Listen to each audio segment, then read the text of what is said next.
The 3DS is home to an impressive catalogue of games. You have your iconic series like Pokemon, Mario, Kirby, so on and so forth, and there are also some more hidden gems on the console, like Ghost Recon Shadow Wars or Ever Oasis. There are plenty of hidden gems for the console. But did you know the 3DS is also home to several ports of some mobile games? You see, the 3DS launched all the way back in 2011, in the early days of the mobile gaming market. And not long after this, there was a bit of a weird trend in the industry where mobile games were getting ported to various consoles. For example, Angry Birds found itself on pretty much every platform available at the time, including the 3DS. So today we are taking a look at these weird mobile ports that ended up on the 3DS. Now, these entries are in no particular order, so without further ado, our first game is Doodle Jump Adventures. So when people learnt that Doodle Jump was coming to the 3DS, it was probably safe to assume it was going to be a cheap couple of dollar eShop title. But that could not be further from the truth. Doodle Jump Adventures was developed by the same team that brought you the mobile game, Lima Sky, and this was published by GSP Games here in Europe, or in other territories it was Game Mill. It launched in late 2013 and had a full physical release, and was being charged at a fairly budget price of about £13.99 or around about $20-ish. In all fairness, for a 3DS title this was actually quite a good price, but again, remember, the mobile game was dirt cheap. So this got people thinking, if I can get Doodle Jump on my phone for a couple of dollars, why should I pay about $20 to get it on my 3DS? What extra content will I get? So what you will see in this video is that there are a couple of these games that were put on the 3DS that had little to no extra content compared to their mobile counterparts. However, Doodle Jump was actually a rare case. There was a whole new mode that was the core center of the game, and that was the adventure. It still has the endless mode that you know and love from the mobile game, but it now has a 4-world adventure that even includes boss fights. So instead of being unlimited, each level has a goal to reach at the end. Throughout this you will be fighting new monsters that were not seen in the mobile game, and just doing all the same Doodle Jump stuff you're already used to doing. Jumping, basically. In terms of controls, you tilted the 3DS console to move Doodler around the screen, and then you use the A, X and Y buttons to shoot in 3 different directions. I've always found the Doodle Jump shooting just to be a little bit awkward because I'm not very good, and I found it just a bit more awkward here on the 3DS. But that's fine, it didn't hinder my game experience very much.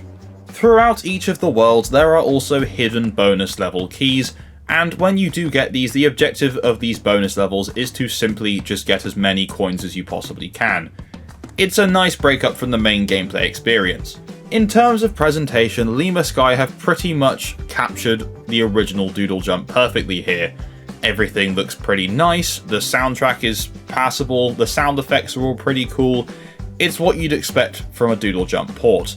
The only time you can actually use the 3D effect for the game is on the main menu, because you're tilting the console so much that the 3D doesn't really work. If you move the screen around, you have to have it at a certain angle. But that's fine, because I feel like it would just hurt my eyes after like 5 minutes anyway. So I actually quite enjoyed Doodle Jump Adventures. I enjoyed the fact that there was actually new content and this wasn't just a direct port of the mobile game, and that there was actually something almost worth paying for. In terms of critical response, this game doesn't actually have enough reviews to generate a Metascore, but from the few I have seen, the general consensus, it's about a 6 out of 10. Which is fine, it's pretty much what I would put it at, around a 6 or 7, which is fitting because the user score for this game is a nice 7 out of 10. Even with the additional content, this game would have made much more sense as an eShop title, but I'm a big fan of physical media, so any releases we get like that, I guess, is a win. And if for some reason you want to play this specific version of Doodle Jump, you can pick a physical copy of this up for quite a low price. I found it on UK stores for about £5, so not a bad price for the content you're getting. Now, before we move on to our next game, if you are a fan of DS or 3DS content, this channel is the perfect place for you, so why not hit that subscribe button and tap the bell for notifications of my future uploads. I would be very grateful. So our next game is Cut the Rope Triple Treat. So do you guys remember earlier when I mentioned that there were some mobile games that got ported to consoles with absolutely no extra content whatsoever?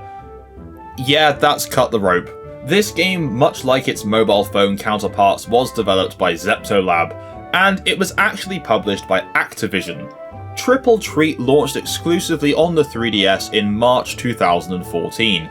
It's a compilation of 3 different Cut the Rope games. That is the original Cut the Rope Experiments, and Cut the Rope Time Travel. So if you don't know already, Cut the Rope is a puzzle game that involves you cutting ropes, of course, to get the candy to the cute little green monster called Om Nom. That's right, Om Nom. Pretty much the only difference for the 3DS version of this game is that there is a 3D modelled Om Nom on your top screen, that when you cut the candy down to him, you get a nice little animation of him eating the candy in 3D. And that's literally the only difference. That's not even a joke. Om Nom in 3D on the top screen is literally the only difference between this and the mobile version of the game. So the actual gameplay of Cut the Rope itself is harmless, it's fine. As you progress, different mechanics and gimmicks get introduced, and this is more apparent in the 2 sequels, Time Travel and Experiments. It's pretty cool, it's fairly addictive, it's just very mobile game-esque, of course. The graphics and style of Cut the Rope on 3DS are pretty good. Cut the Rope has always been a charming, cutesy type looking game, and that's still the case here on the 3DS, and it's pretty cool to have a 3D rendered Om Nom as well. And again, much like Doodle Jump, this was a fairly priced game. It was about £20 here at launch, or about $25, and for that price you did get over 650 levels, which I'd say is a pretty good deal. Again, the same argument can come into play where you could say, well, I could play Cut the Rope on my phone for pretty much free, so why would I pay this? That's entirely up to you. In terms of critical response, Cut the Rope Triple Treat has a pretty decent 64 out of 100 on Metacritic. This is by no means a bad game, but most of the complaints from the reviewers is that why would you pay for this when you can play it on your phone or tablet for next to nothing? However, the user score for this game is a generally favourable 7.7 out of 10. I think really just for the gimmick of having Cut the Rope on 3DS, I'd probably pick this game up now, because it's only about £7 still in box. That's based on the price charting stats for the PAL version of the game. Now, whilst these mobile game ports do seem kind of like pointless cash grabs, there is actually one benefit of the ones that have had physical releases, is that we know the mobile game market can be quite ruthless, and games get delisted all the time. So if there ever comes a day where Doodle Jump or Cut the Rope get delisted, then there are physical copies for the 3DS floating about out there, preserving the game, which is a win for everyone. Anyway, on to our next game, Asphalt 3D. Now, the Asphalt series started in 2004 on the Nokia N-Gage, but also on the Nintendo DS. So technically this was actually a DS series game to begin with, but it has been long since associated with the mobile gaming market. In fact, of the 9 mainline Asphalt games, only 2 of them had physical DS releases, and that was the first 2. And the 4th one was on DSiWare, but every other one has just been a mobile and Windows release. So anyway, let me introduce to you Asphalt 3D, one of the 3DS launch titles. This was developed by Gameloft and published by Ubisoft, except in Japan where it was published by Konami. If you've played many mobile games or free-to-play games, you'll probably recognise the name Gameloft. They have developed many licensed mobile games and just a lot of stuff. You may know their more recent titles, including Disney Dreamlight Valley and Disney Speedstorm. Anyway, I'm just going to cut to the chase. Asphalt 3D is not very good. But before I start moaning, let's talk about the good first. This game has a fair bit of content with 17 different tracks based on real-world locations and 42 different licensed cars. And that's where this game shines the most, is its variety of cars and the models in the game. The cars in this game look surprisingly good, especially because this was 2011 and it was a launch title for the 3DS. As well as cars, the game also featured a couple of bikes, so there was a fair bit of variety to be found here. There is a leveling system, so you unlock more cars the more you play through the game, the higher level you get. When you get later into the game, there are more cars that you would obviously find in a typical racing game, like a variety of Lamborghinis and Ferraris. Now, it's important to note that this is pretty much just a direct conversion of Asphalt 6 for mobiles, and that game reviewed pretty well and ran pretty well. So let's get on to the bad. Handling any car in this game just does not feel fluid at all. Everything feels super clunky and very awkward. The physics are all over the place, so when you hit jumps you might as well go into panic mode because you'll have no idea what's going to happen when you land. And on top of this, the environments around the cool, nice looking cars you're driving are ugly as anything. In fact, I would compare them to that of an N64 level environment. Now, that's absolutely fine if this was a cheap game that you'd maybe pick up on the 3DS eStore, but this was a full £40 release at launch. And bearing in mind, Asphalt 6 on mobile cost about $2.99, it's just absurd. It's a shame because there are some glimmers of good game in here. There's some cool vehicular combat that reminds me of Burnout, but just really half-baked. As I say, the car models are really good. There was potential here for a good game, but it just feels like a shameless cash grab from Gameloft, which honestly I'm not surprised about. The game does also feature a local wireless multiplayer mode for up to 6 players, but that would require you to find 5 other people who bought Asphalt 3D. There are much better racing games on the 3DS. I mean, there were even better racing games on the 3DS at launch, with Ridge Racer 3D. So anyone that bought this would just be wishing they got Ridge Racer instead. Now, as you can imagine, critically this game did not do very well at all.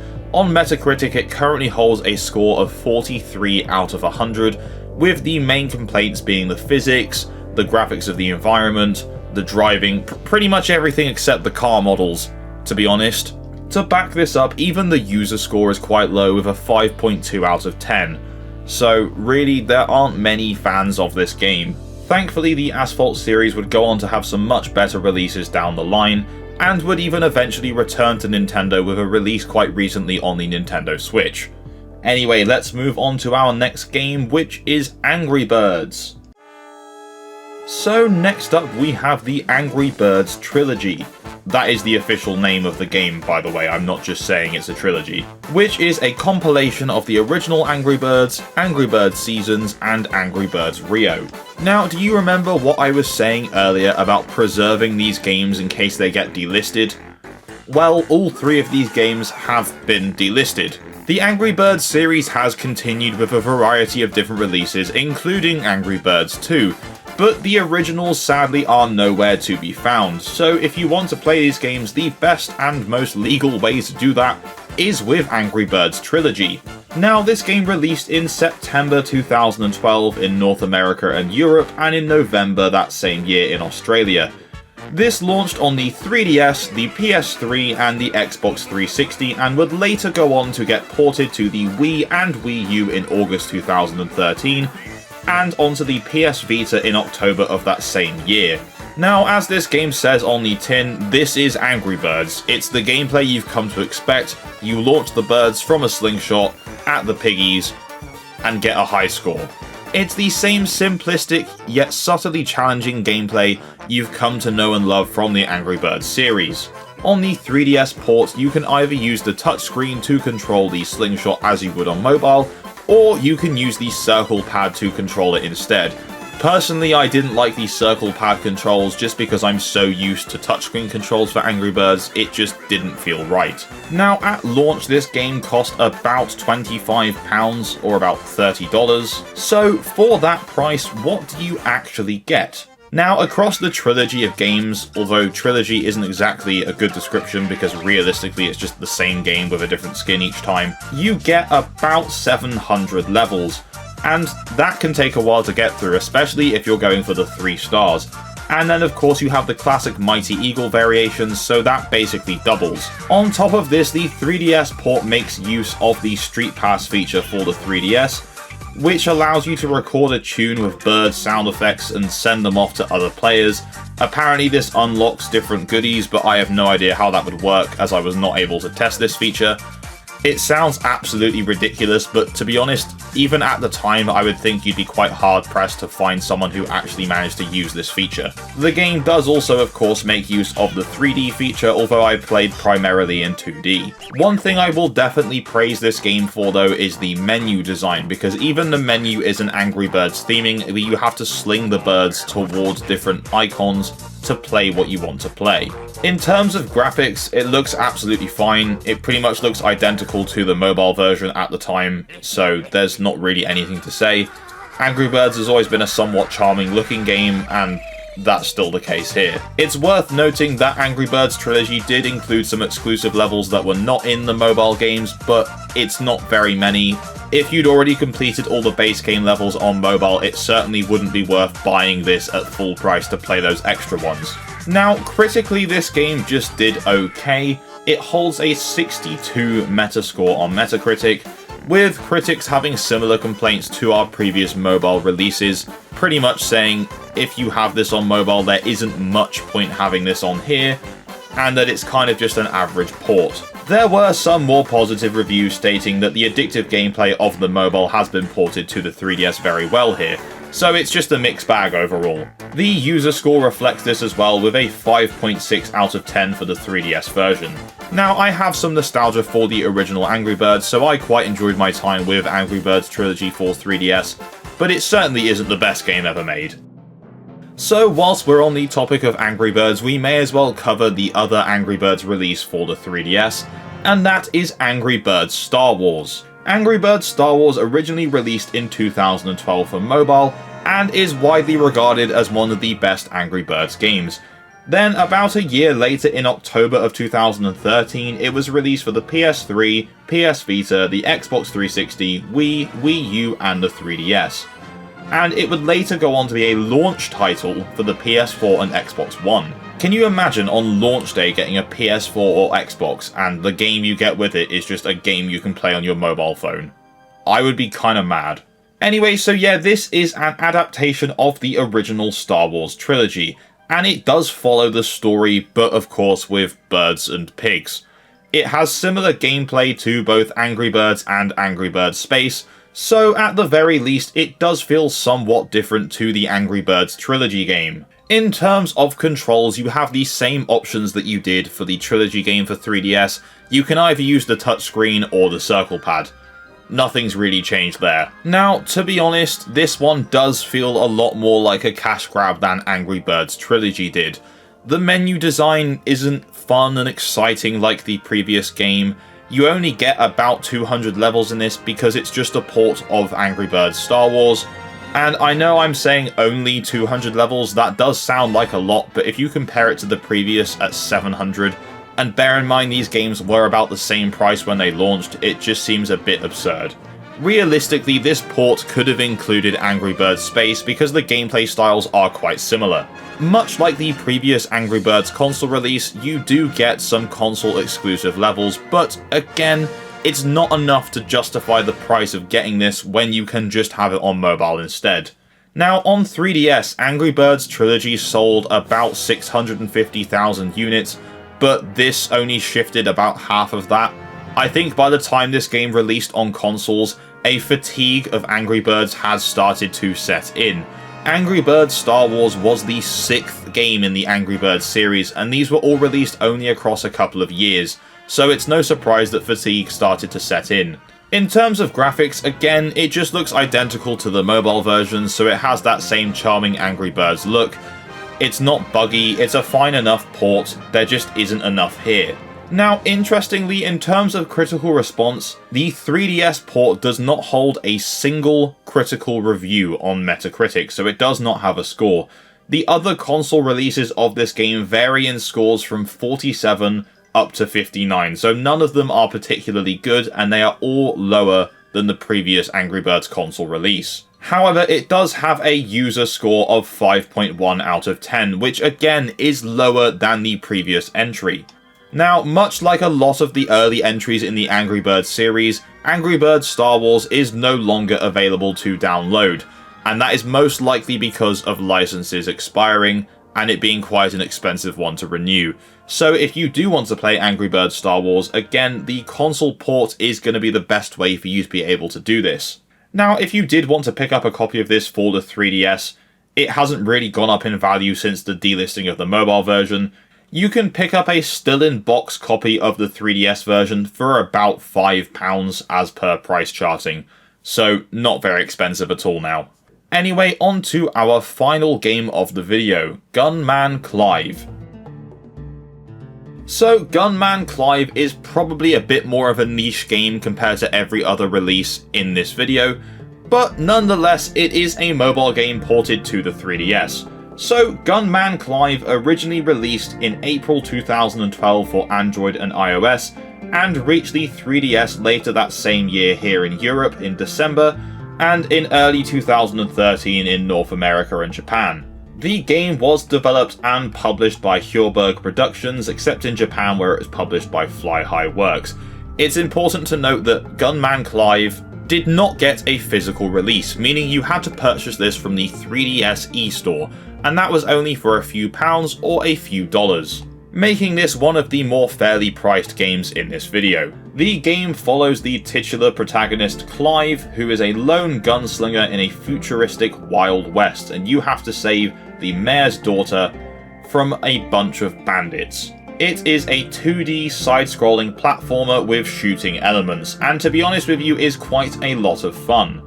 If I had to compare it to any other more famous game series, I would say it's kind of like a Western set Mega Man, but not quite as hard. Now, in terms of graphics, this game is designed to look like it's a drawing, with the idea of it being an interactive sketchbook. I think it looks absolutely phenomenal. It's simplistic, yes, but it's really effective. The controls are pretty solid and the shooting is quite fun. And whilst there are some difficulty spikes, there was never a point of frustration. It is quite a short game with only 20 levels to get through, and those really don't take very long, so you could complete this game really in a couple of hours.